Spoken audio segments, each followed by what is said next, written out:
Macintoshin historia. Macintoshin historia. Macintoshin historia. Macintoshin historia. Macintoshin historia ajoittuu tietokonemaailmassa hyvin kauaksi. Aina 1980-luvulle saakka. Tarkemmin vuoteen 1984, kun yhdysvaltalainen Apple Computer tietokoneyhtiö toi markkinoille pienen muista tietokoneista dramaattisesti eronneen tietokoneen Macintoshin.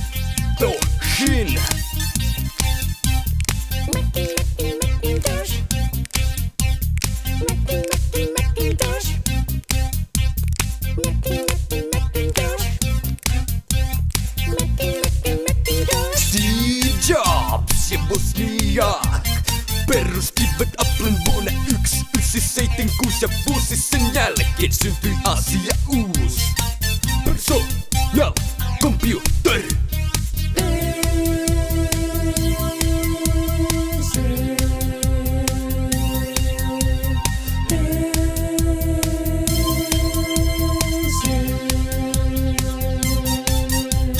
Tavallinen taapelin tällääkin osas käyttää käyttöjärjestelmää Macintoshin. Helppo hiiriohjaus hakkas mäsin komentorivin.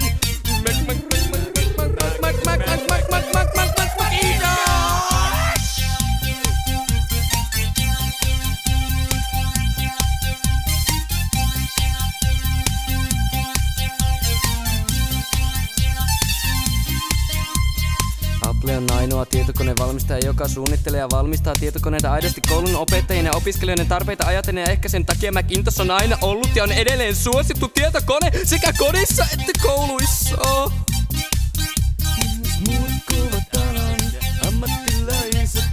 Mac on myös muiden luovien ammattilaisten valinta, esimerkiksi musiikki- ja elokuva-alalla.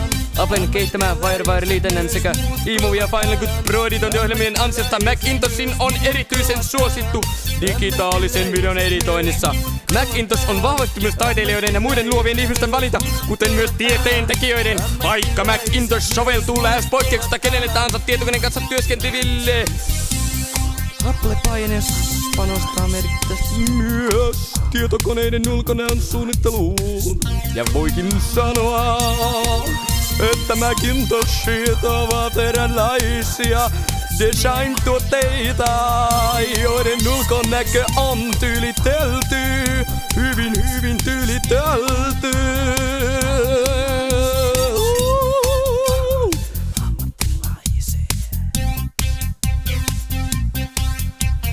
Macintoshin historia.